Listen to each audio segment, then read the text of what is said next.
Gandang step back na sana ang ginawa ni Kai Sotto pero hindi pumasok. First 3 points kay Kai Sotto pa nang galing sa first quarter ng game. Well mga kaibigan, game din na nga ng Yokohama kontra dito sa koponan ng Ibaraki Robots. Maganda po yung first quarter ng game. Yung first half nakita naman natin unang 3 points sa ating pambato na si Kai Sotto.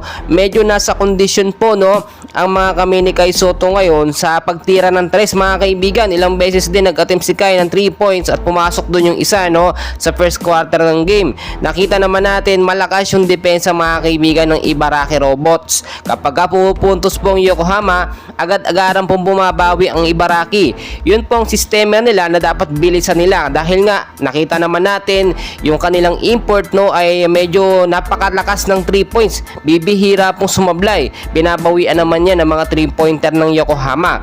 Pero dahil nga po sa lakas at depensa ng Ibaraki Robots ay hindi gumagana masyado yung Yuki and Kai Sotto tandem sa loob. Kahit si Kai Sotto nakakahirapan din po makapuntos pero yung depensa napapanatili naman ng ating pambato.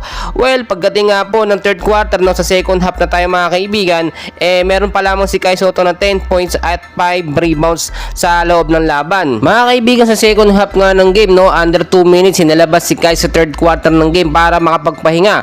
Pagdating naman po ng fourth quarter ng game ay napakabihira ng appearance ni Kai. Limited time lang siya doon. Nakita natin bilit naghahabol ang kupunan ng Yokohama B Corsair.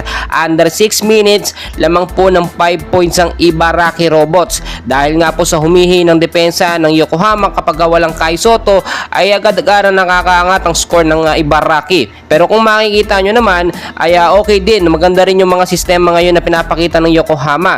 Yung tandem na Kai Sotto at Yuki hindi man masyado nagagamit pero nasa kondisyon naman yung mga 3-pointer ng Yokohama B Corsair. Palitan lamang po yung score dito sa fourth quarter ng game mga kaibigan at very intense talaga yung laban. So back to back game ito mga kaibigan. Kung nakita naman natin malakas ang depensa ng Ibaraki, mas palalakasin pa ng Yokohama yung kanilang depensa. Under 4 minutes mga kaibigan dito sa fourth quarter ng game may ipinasok muli ang ating pambato na si Kai Sotto para lumakas ang depensa ng Yokohama B Corsair.